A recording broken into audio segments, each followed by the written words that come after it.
الحمد لله رب العالمين الرحمن الرحيم مالك يوم الدين إياك نعبد وإياك نستعين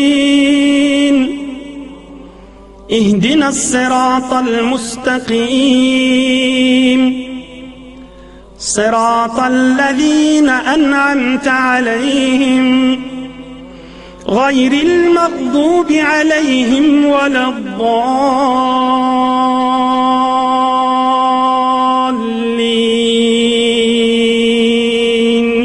آمين.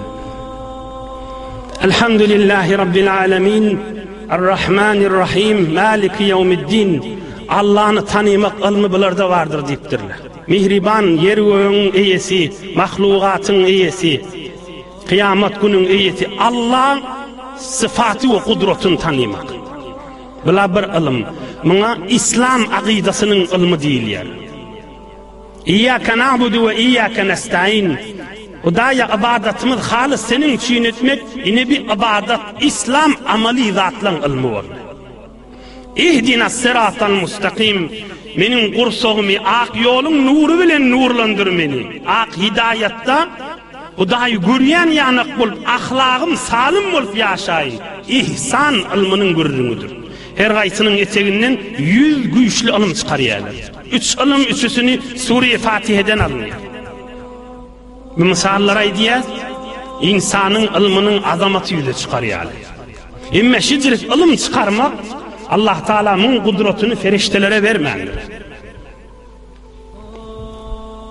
Feriştelerini Allah-u Zülcelal eyyamiz Huday Teala bir adam yaratacak, şuna secde edin diye dedik, adamda bu ilim kudret verilecek deyip bir misal aydırıptı. Ta bir profesör hala Müslüman hala kafir, ta bir 5 yaşındaki oğlan hem bilerini din bulan misal kudret Allah-u Zülcelal'ın kelamından misal aydırılıyor. İslamiyatta Muhammed Peygamber aleyhissalatu vesselam'ın dirman ümmeti olup yaşaplar, şundan bir misal. Yine din ilminin görülüyor. Ama bir ilmi ki yüzlerce ilimler var, içinde Huda yazılmasa, din, ibadet ve ahlak yazılmasa, ol din minin. Eğer Müslümanlara, insanlara Allah için hizmet etse, ol sevabı ödeyerin. Ama ol ilminin hizmet etmese, ol ilminin ahiretini başarmaya. Sadece misal edeyim, bir Arapça koşuğu ki bunu bir tofor ulamalar aydiye, Yunan'ın hekimlerinin bir toforu ölcük bulununa aydan kefedip. Dinlen. İnni bir danışman diye ki, Huday tanıyanak, Peygamber tanıyanak, kıyamet gürrüğüne barmandır, din gürrüğüne barmandır, kalp nurlu olmak gürrüğüne barmandır, ameli ibadet etmeli dehret namazın gürrüğüne barmandır. Şol danışmandı Yunani ki kursoğu dünya ilminin dolu, ahir nefesini aydan kefer. Bunu Arap koşuğuyla, şahirler koşuğa geçirttirler. لعمرك لا أدري وقد آذن البلا بعاجل ترحال إلى أين ترحالي وأين مسير الروح بعد خروجه من الهيكل المنحل والجسد البالي. أخي ديبتر يعني danışman di ki din ve Allah'dan haberi yok. Ahi diptir, ödüm çürüyüp bariyan diptir. İlmin kudreti bilen hemme zatı billim diptir. Yönü şu mahalliptir, ölcük bulup dun, vahş ölümdün sonra yirek diyerliğimi ilmin zor bilen bilseydim daha diptir. İlmin zor bilen dünyanın yağdaylarını bir çoğurdadı billim diptir. Bir demirin üstüne bir kurs yanacak bir zat koyup demiri ertiyanmış çıklı ilminin kudretleri bilen. İlmi fizik bilen bir 5 kiloluk demir yanağın üstüne bir kurs koyup şunu ertiyanmış çıklı. Yak yanacak bir zat koyup. Demiri aktır yanmış çıklı su yağladı. ilmimiz kan Emmeş ölümden soňramda näme ýürek diýen, näme bolýan?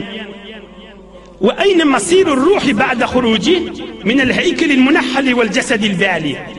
Şi guryp barýan garry göwremden ruhum çykyp ýürek diýenligini bilseydim-de, ah bu barada hiç zat bilemek, aklym heyran bolup ölüp barýanna diýipdirler.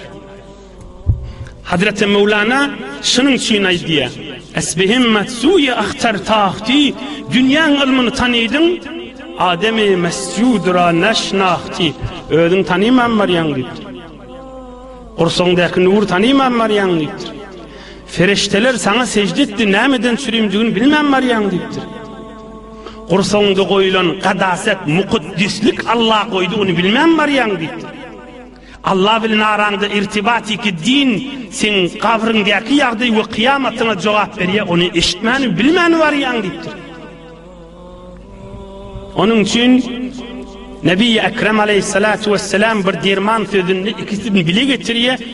Acip heyranı koyuyor insanın haklını, zihnini, fikrini, kalbini ve ruhunu.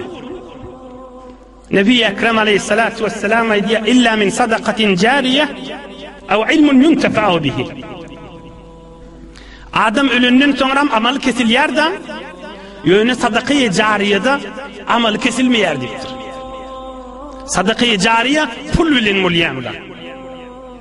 Akseren pul bilen bolýar, suw çekdirýär, köfre saldyrýar. Ölünden sonra, ayrılandan sonra da bir işler edilipdi da, şoň eden işi bilen, ya ustaçylyk bilen, eli bilen zähmet çekipdir. Akseren pul bilen bolýan zat da, emma şoň kaptanlyny näme getiripdir Nebi Ekrem? Aw ilmun yuntefa'u bihi. Emma birine Allah üçün bir din öwreden bolsa, ilm öwreden bolsa, ölüp gidenden soňda öwrenirler, şonu aralarına agdapdy, aralarına aýdyşypdy, şonu amal etipdiler, dädip kulak asypdylar, we şoň öwreden ilmi adamlaryň ýüreklerini arastalapdy, oňa sogap barpdy diýär. Gingatçı tayi, çinança adama şiyaşa işte iyi biçki gerek, iyi biçkin gidinne halal ırskalım deyip kavalamak gerek da, nefeki lazım da. Şonun kaptalını, emma alımda koy kisten ölüngden son baryanlar ha deyiptir da. Çinança insana halal ırskal gerek kavalamağa, emma alımda koy kisten o da iyiliğinde barttıryanlar ha deyip. Namazda Allahu Ekber deyip, elini kulun dengesine yetirmek, onun son elin göğüne terini koyup, İmam-ı Azam Ebu Hanife'nin mezhebinde Nebi Ekrem'in sünneti şidip duruyan, varıp İmam-ı Azam'a sogap barıya da, öğrüdük giden ilmi da. Öğrüdük giden ilmi Nebi Ekrem aleyhissalatu vesselam'ın derman mübarek hadislerinden. İlim barttırıya diyerler de. Ya Hazreti Mahdumul İşan şey deyiptir deyip de, onu okulup da adamın yüreğini yuya, hafa kanın döküye, yüreğin devreğindeki möymöcükleri öldürüye, yüreğin devreğindeki fosil sumbade çekip de onu arastalap yalfırlatıya, ol bennek soğap var ya. Ilımızı koy gidiptir da. Hayırlanılayan ilım koy gidiptir. Yeni bir köfrü salıptır, üstünden adamlar geçipti da. Su çektiriptir, ondan sudan dehrep kılınıptı, içilipti. Ilım koyuptir, hayırlanıp durulan ilım.